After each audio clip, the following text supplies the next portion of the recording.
Welcome to Cynthia Dill Live, a new show coming to you from Cape Elizabeth, Maine. With 41 days left to the election, we're going to focus on local politics tonight, this premiere show. And joining me online, but live, are three candidates running for local office: Tim Reiniger, David Andrews, and David Hughes. And joining me right now, I see who's entered, is David Hughes. Welcome to the show, David Hughes. David, are you there? Well, I don't know if David can hear me. Perhaps he's moved. I don't know. We're hoping to hear from Tim Reiniger and David Andrews, all three running for Cape Elizabeth Town Council in a race with 6 candidates and 3 slots. Like I said, 41 days until the election, 6 weeks, and early voting starts October 7th. No, I'm in the backstage, I think. David, I can hear you, and we can see you. Welcome to the show. I don't hear her. I think you... All I hear is background music.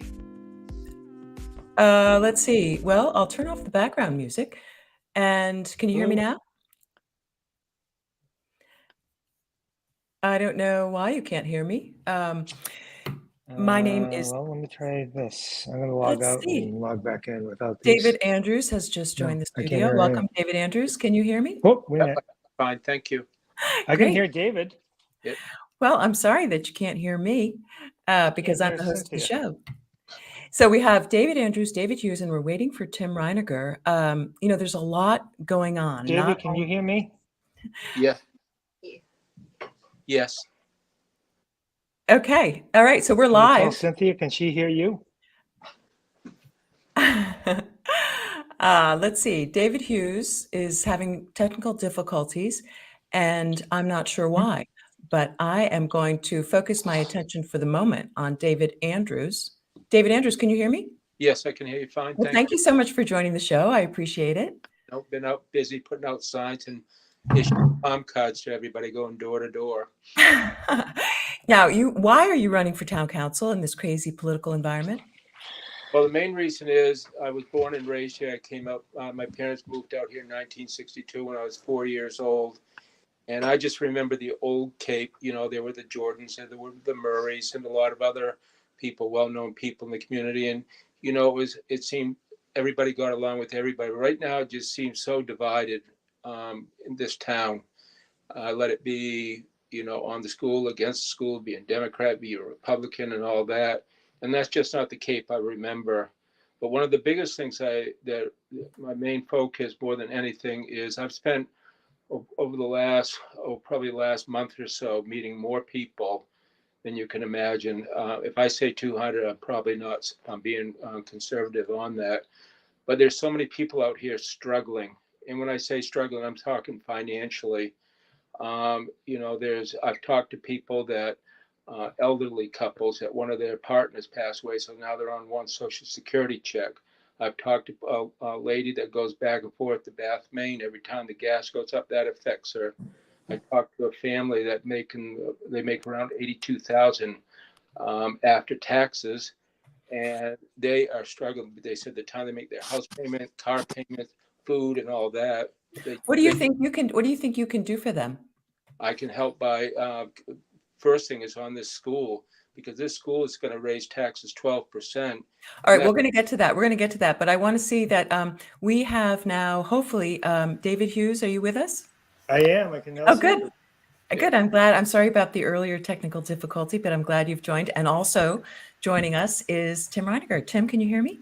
Yes. Thank you for the invitation, Cynthia. Well, I'm so thrilled to have all three of you. I had hoped to perhaps have all the candidates, but it was last minute, and I do appreciate those of you who are able to join. And just for viewers, candidates Swayze and Elizabeth Skyfries politely declined. I haven't heard from Jonathan Sarback, but I do hope to get all of the candidates on the show.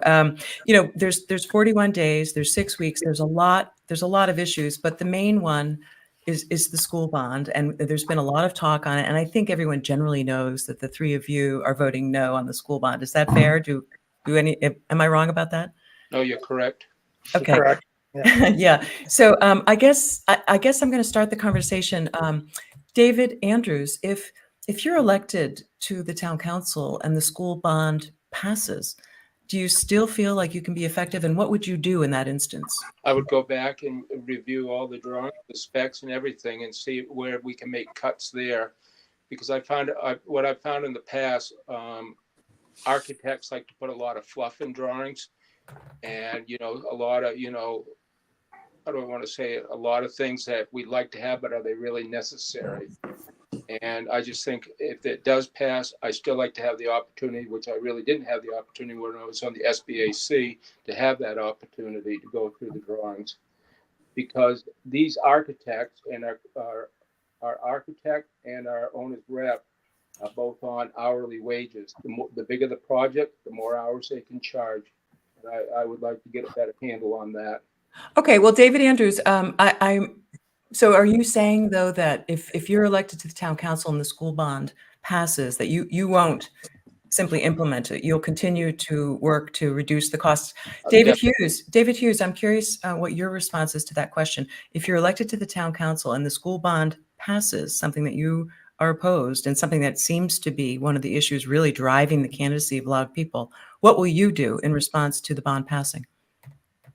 Well, I think that at that point, the people have spoken in general that they want to move forward with a new building project, but that doesn't negate the fact that I think we have to be fiscally responsible in how we and what we end up building and paying for. And like David, I have a lot of experience in the private sector working on large design and construction projects, and actually have been brought into several processes which are called value engineering, where you look at a general project and from the outside, almost like a second pair of eyes, and you work with the architects and the engineers and find ways to save money, but not but while retaining the intent of the original design. So there's always ways to save money. So I think maybe some of the big supporters of the school bond project, some big supporters of the new middle school, might say, well, if the voters come out and support this project, this middle ground project, isn't it your duty to execute it? And what do you say to that, Tim Reiniger? Yes, thank you for that question. As Mr. Hughes noted, we would have a legal obligation to go forward with the bond issue, with that approval of the voters. But a few things that I would be looking to do. One is do everything I can to ensure that money from that is allocated to repair the high school and the elementary school. In fact, the deferred maintenance needs that the school board administration has promised will be fixed and dealt with, must be dealt with. So we will, and the town council, look to and make sure that happens. Second, the 1934 building is a huge issue here, and we'd have to be diligent in making sure that there are proper plans for that, there are proper repairs, stabilizing repairs are made, and plans to rehab that building and to save it so it doesn't become torn down or go derelict.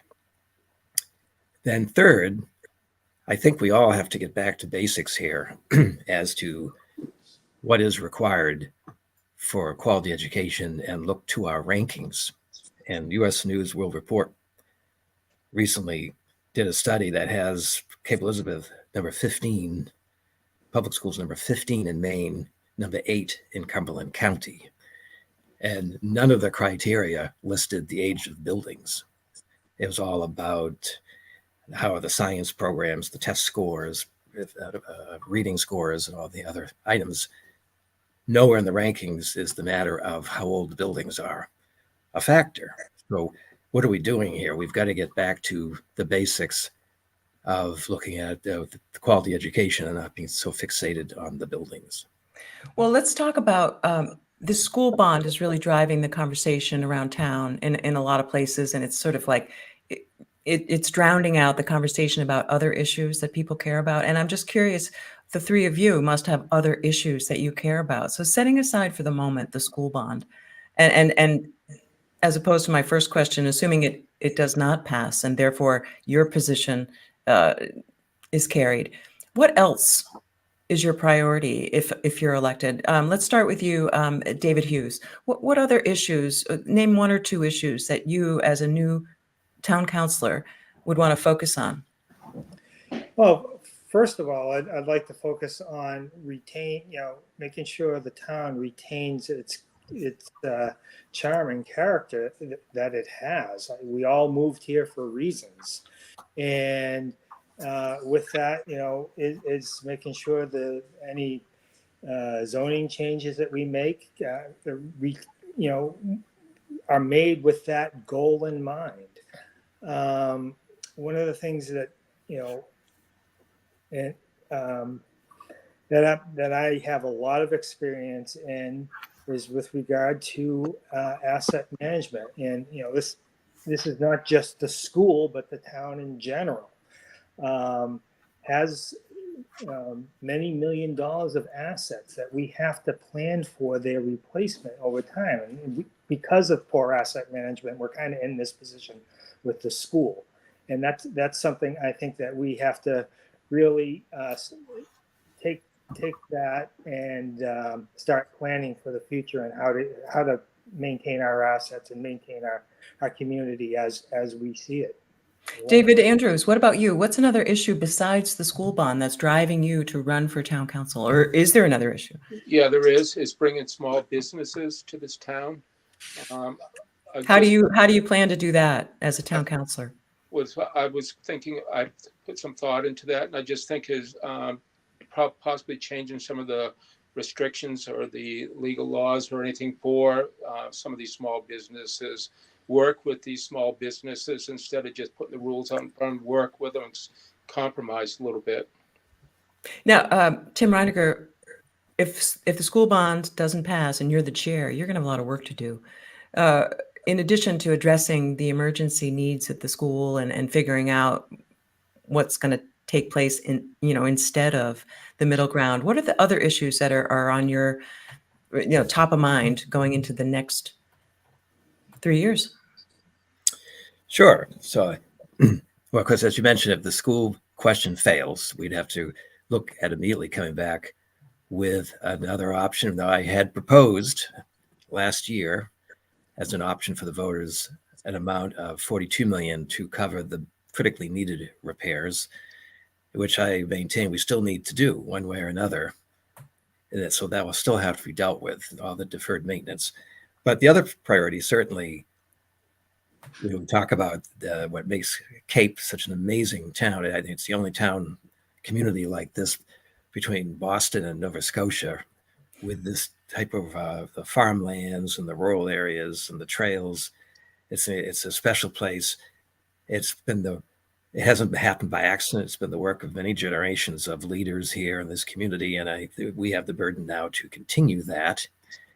We have a few farms left, and the town can aggressively work with the Cape Elizabeth Land Trust to pursue agricultural easements. That's been done already successfully with one of the Jordan farms, because we all know that the Maxwell strawberry field recently has the owners there have decided not to continue that operation, but they have the land. But balanced with, while saving these, preserving these, conserving the farmlands and open areas, the need for diversity of housing, we've all talked about. Now, I have been on record supporting you, Ms. Dill, with your initiative for Gull Crest. That's in the category of how can we use available public lands to address that issue. I've got to stop you right there, Tim Reiniger, because I need to know from your two fellow guests, David Andrews and David Hughes, do either of you have a position on whether or not we should use a slice of Gulfcrest to develop housing? David Andrews, why don't you go first? Just briefly, are you in support of exploring housing on Gulfcrest? I still haven't quite made a decision about that because I'm not up to speed like I should be on that. I apologize. That's okay. David Hughes, what about you? I would definitely explore it. I mean, there's not a lot of land. We have a lot of land locked up in trails and preservation space, which makes our community the way it is. If we can utilize a small area of it and make it work in such a manner that it fits the environment, I certainly think it's something that we need to explore and move forward. Good. If it works, move forward with it. Good. All right, back to you, Tim Reiniger. You're gonna get the school straightened out. You're gonna hopefully proceed doing something at Gulfcrest. Any other issues top of mind for you? Housing and education, pretty big. Sure. Well, and the other big one certainly is the small businesses. That's Mr. Andrews and Hughes have mentioned. Specifically, what I've seen is we can address the regulations around the small businesses. There's just seems, in my experience, to be a bit too much. And we can, I'm not blaming the planning board or the code enforcement, any particular individual. They're all trying to enforce what is on the books. So I think we need to look at the existing regulations. For example, do we need a site plan review every time there's a minor change by a business for a display and all that? Anyway, we have a business in town just over the weekend informed me that in having to expand parking access and just pave over an area for cars to go in and out, they're going to be required by the planning board to spend $20,000 on a site plan review. Oh. That's a lot of cups of coffee and whatever they're selling and so forth. And Donuts. We can address that. And those are the things that would certainly make the town less attractive to small businesses if we don't change them. Another issue that is floating around town on the heels of a new law at the state level requiring political committees who either are working opposed or in favor of municipal ballot questions to now have reporting and disclosure. And so we have these groups like Advancing Cape who are supporting the school bond with a campaign. They have their signs and advertisements. And then we have Cape Voters, another group opposing it. There's a petition afoot among residents pursuant to the charter to apply similar reporting requirements on municipal candidates running for office. Now, all of you are privately financed. Would you have any problem disclosing to the public who is supporting you in your race for town council? I mean, not that you have to disclose them now, but would you be supportive of a local ordinance that would require the disclosure of who contributes to municipal elections? Who wants to start? Tim Reiniger? I would oppose it. Why? I think that it becomes another distraction to say, we can't vote for so-and-so because they've received funding from these three people, whatever else. I think we want to keep the voters focused on the issues and the positions of the candidates and not create more distractions. And by the way, we're now facing another distraction. We have the Cape Elizabeth Democrats tomorrow want to make endorsements in the town council race. Now, I that's a nice segue. I applaud them really for being active and so forth. And I would hope the Republicans are and all that. But it's by our charter, a nonpartisan position. And it's kind of crazy. You don't want to have council members every time they vote wondering, oh, geez, am I voting with my political party or not? What's going to happen? What are they? It's supposed to be on issue by issue and talking to people. And not get caught up in party politics. Well, so you, I guess it seems pretty obvious, are opposed to parties endorsing candidates. But I would say I do know an interesting fact, and I think it's a relevant fact, and that is that the Cape Democrats, of which I am a member, had a meeting to decide whether or not the group was going to endorse candidates. And as I understand it, 21 Cape Democrats voted and only one was opposed. And I opposed it, so I know it was me. So there was 20 people of the Cape Democrats who voted to support this endorsement of municipal candidates. So it's, for what it's worth, I mean, an endorsement at a local level. I did speak with John Lewis, who's the Republican chair, and he said there's nothing yet official for Republicans, but it seems pretty obvious that the parties generally support various candidates. And I want to say, well, first, I want to hear from David Hughes and David Andrews. Do you have any opinion about this issue of parties, Republican, Democrat, and if there are other, Green or whatever, endorsing municipal candidates? David Andrews? Let me think. Let me get back to you on that. Sure. Yeah. David Hughes, any opinion about that one way or the other? I don't know. I think it's starting to get very messy by going down that road. I think it's very easy. I don't know. My initial opinion is I wish it wouldn't happen. We are all neighbors. Let's. I'm doing this to try to maintain Cape as Cape is. It really has nothing to do with the Democratic Party, the Republican Party, a libertarian. It's irrelevant to me, and I don't know. I want to stand on my own. I'd rather nobody be endorsing candidates. I guess. I agree with that too. It's more of a nonpartisan that I'm looking at as a town council. Well, it strikes me that if the parties are going to endorse candidates, then the standards that they would use would be the standards that they have, in their platform announced to be their priorities. So it strikes me that it would introduce into local races national issues like abortion, like immigration, like the national economy. So I'm just not sure that that's what we want to do. But do you think, for instance, Tim Reiniger, would you be opposed to sharing with Cape citizens your positions on national issues such as abortion? I mean, under the Trump administration, the Supreme Court, the new conservative Supreme Court, put it out to the states, and the states are made up of municipalities. So it seems to me it could perhaps be relevant to local politics, this issue of abortion. What is your belief about that, Tim Reiniger? Yeah, you know what? It is those things.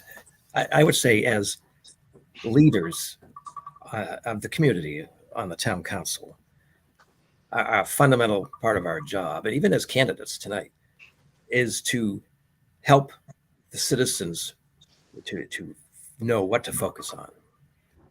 What are the issues to be focused on now? Is it saving certain farms, or is it building housing, or is it keeping the taxes as low as possible? And so we are, by tonight in our campaigns, and we have very different views with all the 6 candidates, different groups of 3. We're basically saying to the people, here are the issues that you need to be focused on, that we're focused on. And so to get back to that, so the issues the town of Cape Elizabeth should be focused on do not include the Ukraine war, abortion rights, Divesting from Israel. And we had someone who came to the council and wanted us to take a position on some big issue involving Israel, and another one on, of course, the big like fracking or something. It has nothing to do with Cape Elizabeth. So we've got to, as a council, not get distracted by all that and be focused on the issues. And our issues at hand are complex enough. I can certainly say that. In my last 3 years in this council, I had no idea how complicated this would be. Can I can I add to that? Yes, please. I agree with what Tim is saying, and I'm sitting here thinking, it really is no different than what I do for work. I manage the operation of the wastewater treatment facility in Scarborough, and in order to run that facility with the people, with my staff and the consultants that I utilize, we're all there to do a job. Our positions, our feelings on different national, political, international issues don't get in the way of us doing our job. Some people may talk about them over lunch, but that's it. Well, in your position though, if I may interrupt, excuse me, your position, you're a hired person by the town of Scarborough. So I'm curious, the Scarborough leaders, the Scarborough Town Council, do their policies, or their decisions that they make on a month-to-month basis impact your job? Well, first of all, the Scarborough Sanitary District is a separate entity from the town. Mm-hmm. We're a district. I report to a board of directors that they're all Scarborough residents. I see. Yeah, they set policy on how we run the facility, but their primary focus is protecting the environment. That is their primary focus, and that's where they keep it. Do you think that's a good priority? Absolutely. Absolutely. I mean, the way Scarborough runs their facility, it's really one of the top-notch ones in the state, to the point where DEP, or the Department of Environmental Protection, reach out to us to provide assistance to other communities. Because, sometimes having a state come in and help out, it's a little, they don't want to come in with a heavy hand. They want to, help them out in a nicer, friendlier fashion. So they'll kind of go through the back door and utilize us to help facilities out. So it's great being able to focus that way. And I think I think we need to do that here in Cape in order to have a well-running, functioning, efficient, great place to live. David Andrews, you were a member of the School Building Advisory Committee and a member of the 5-person majority who supported option B. Mhm. Is it still your belief and desire that option B is, ultimately what happens, or have you come around to maybe perhaps something else? I think I still agree with what we decided, the ones that decided for the option B. I'm still in agreement with that. I got to say that I was kind of hurt and put out after all the work that we did, and they just cast us aside. Yeah, well, how did you tell us a little bit more about that? Was it the day after the vote? Would you went on to your email and you couldn't access it, or how did it happen? How did it go down? Basically, I just heard through the internet, and then some people told me, and that, like I said, all the work we put in, I think the school board and our superintendent already had it in mind that they wanted this elaborate design, and we just basically wasted our time, and we wasted the taxpayers' money. Does that leave a bitter taste in your mouth about working with the school board should you be elected to the town council? No, I think they can be better educated on construction and engineering instead of listening to an architect that is on chargeable hours. What about another issue that I want to get to before we close, and time flies. It's already 7:59. Is some people are concerned that the school board has been placing full-page ads in support of the school bond question. And I'm one of those people who shares some concern because I don't believe that the school board should be electioneering. And what, to me, ads on ballot questions is electioneering. What are your thoughts about that? Are any of you either or for? Let's start with you, David Hughes. There's certainly a level of education that they have to provide in order to try to support the project. I've been involved in similar activities where we had to do educate the public to show them that we need to fund this project. And so there is certainly a certain amount of education that they need to provide in order to support the project. It seems to have gone over the top, both this time and last time. And you know, it's you know, as I guess really where I get annoyed is that we basically have spent probably over $2 million now on CVAC and any other work that, you know, why'd we do it? You know, the school board just completely ignored the school board advisory committee. And, you know, if that was always what they were going to do, why did we even go through these shenanigans and waste all these taxpayers' money? So, if you're elected, would you support a new rule saying that the school board can't spend public taxpayer money on ballot questions? Is that a position you would support? Yeah, I would support. What about you, David Andrews? I agree with that. Tim Reiniger? I think it's outrageous. I've never been in a community that has done something like this with a school board spending taxpayer money like this. It's you know, it's a matter it's up to the voters to decide. And we have an entity, the school department is 63% of all of our expenditures. And it was only 59% just 2 or 3 years ago. So it's growing relative to all the costs or expenditures in the town. And they're taking a piece of that taxpayer money and using it for advertising this. And meanwhile, the opponents have no access to taxpayer money for this. They have to raise their own money. Well, you're the chair of the town council. Couldn't you just put an ad in the Cape Courier?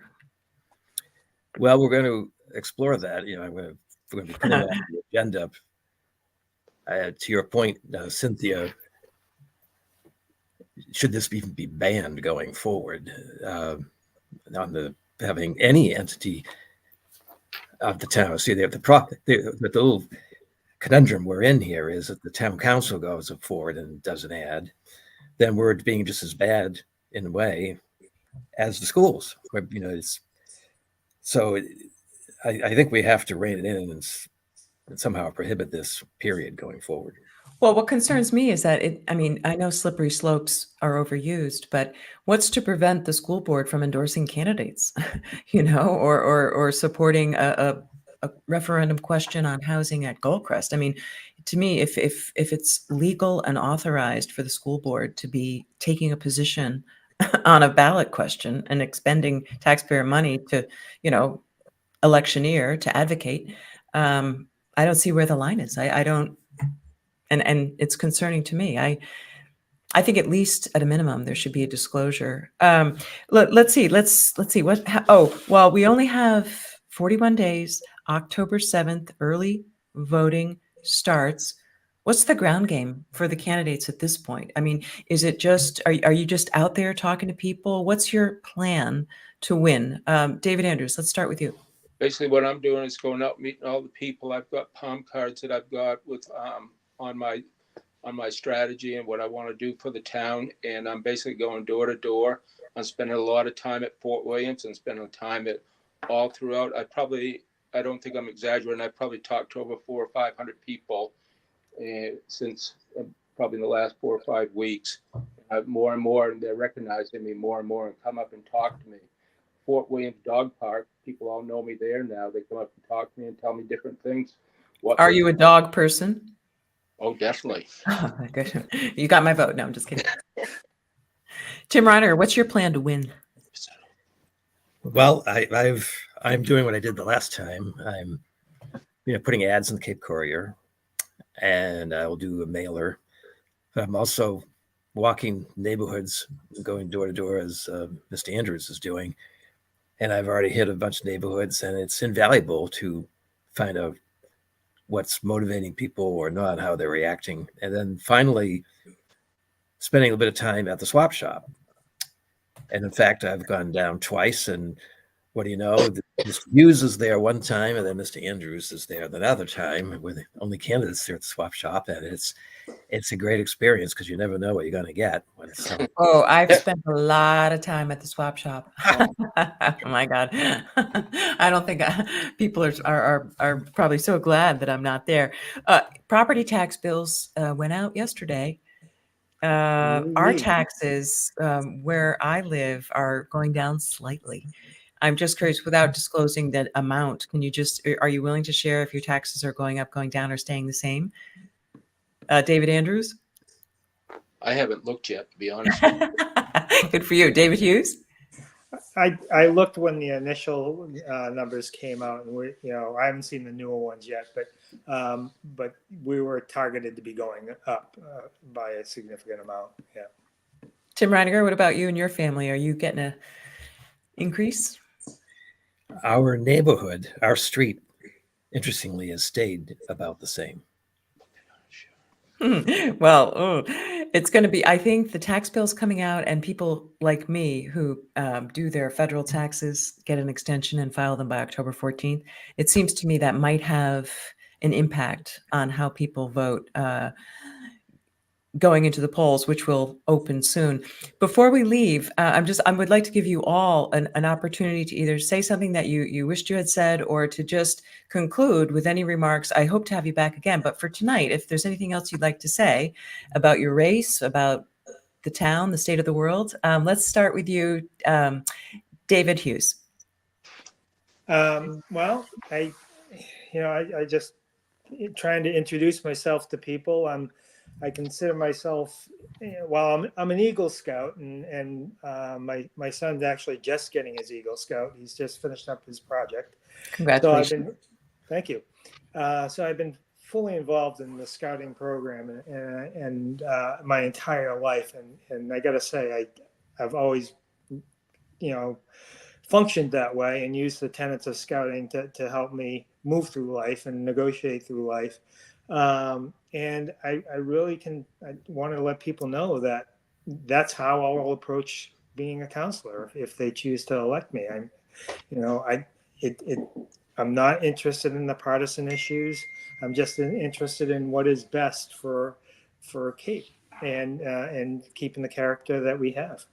Well, thank you. And David Andrews, last words? Yep, my last words is my whole campaign mostly is for the people that are out there struggling. Let it be the elderly, let it be the middle, the young couples and all that. I've just heard so many stories, and it breaks my heart. And if I can just help one person financially, I've done my job, to make their life easier. That's where I figured I've done my job. But if people just heard some of the stories, they figure Cape Elizabeth, the rich, the wealthy. But we're not all like that. My father always said we were brought up on the poor side of the railroad track when I grew up here. But I don't know. I just want to help people. I'm not getting paid for anything on this. I'm just doing it out of my heart that I just want to help. Well, thank you. And last word, Tim Reiniger. Yes, and building on that, I think the voters here need to understand that this is a crucial town election. We are at a tipping point in Cape, and this election will decide the fate of Cape going forward. This isn't always the case with every election, but in this case, we have the big issues of whether we'll preserve the open spaces, farmlands, or some of the candidates want to promote changing zoning and increasing more density in housing. And then the affordability issue, Mr. Andrews just said, we're going to completely lose the middle class in this town, which is so essential to the educational system, to the variety that we have. It's going to become unaffordable if we have tax spikes of 15% or more. And the thing about housing, I just want to say this, and I love history, is there's nothing wrong with a duplex. It's done right. I'm not against duplex. I agree. I fought against zoning changes, which would allow multifamily, multiplex, this whole issue. But as it turns out, we have had one president in the history of the United States who, when he became president, was living in a duplex and had never owned a house, and most people don't realize there was even one president like this. And of all things, it was Calvin Coolidge, who lived in a I duplex wouldn't have guessed. in Northampton, even as governor of Massachusetts. So there's nothing wrong with that. There's a case where it makes good fiscal sense for them. Well, Tim Reiniger, David Andrews, David Hughes, thank you very much for joining this premiere Cynthia Dill Live show presented by Syndicate Media. I hope to have you back. And until next time, let's sign off. Take care. Take Thank care. you. Thank you. Good night. Thank you. Bye-bye. Have a good night.